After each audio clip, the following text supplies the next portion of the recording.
Quick Count membantu kita untuk memproyeksi hasil. Dan salah satu hasil yang sekarang sudah tersaji adalah hasil quick count tentang pemilihan legislatif. Putra Presiden Jokowi yang memimpin satu partai, Kaisang Pangarep, memimpin Partai Solidaritas Indonesia atau PSI, saat ini tentu sedang cemas dan deg-degan dikarenakan menurut hasil quick count perolehan suara PSI jauh dari ambang batas parlemen atau parliamentary threshold yang mereka targetkan. 4%. Sementara menurut quick count perolehan mereka hanya 2,5 atau 2,6% saja. Baiklah, saatnya saya bicara tentang sesuatu yang barangkali perlu terbuka saya bicarakan.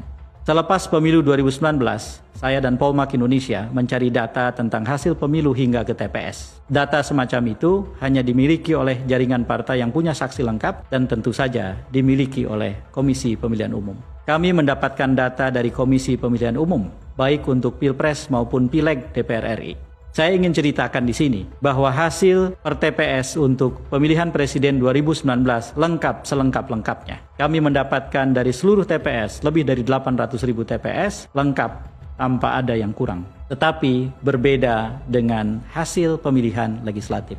Dalam hasil pemilihan legislatif yang kami terima, ada satu lubang yang sangat serius yang membuat hasil itu tidak lengkap per TPS.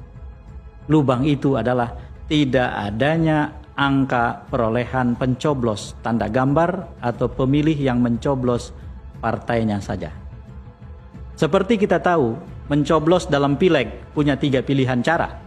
Mencoblos partainya saja, mencoblos calon anggota legislatifnya saja, atau mencoblos calon anggota legislatif dan partai.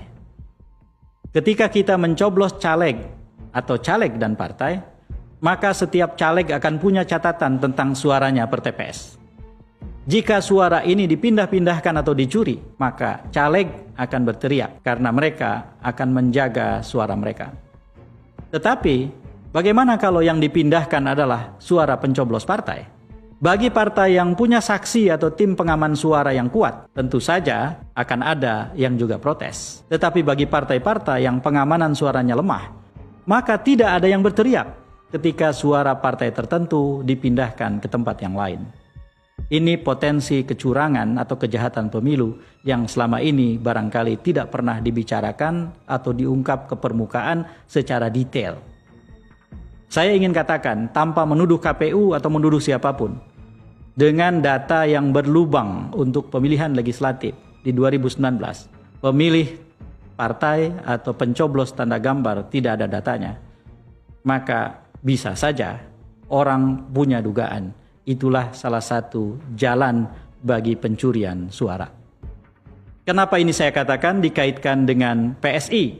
PSI yang tidak lolos parliamentary threshold, kalau kemudian ternyata tiba-tiba memperoleh 5 atau 6%, maka patut kita curigai apa yang terjadi. Dan salah satu modus operandinya adalah seperti yang saya ceritakan. Saya tidak menuduh dengan mengatakan penguasa dengan aparaturnya sedang membantu PSI melakukan ini. Sebagai warga negara, saya berhak membunyikan alarm sehingga semua orang mendengar. Dan sekali lagi bagi mereka yang tidak suka quick count karena calonnya kalah, saya beritahu quick count ada gunanya dan salah satunya baru saja saya ceritakan. Nanti kita bisa sandingkan hasil quick count itu dengan hasil akhir.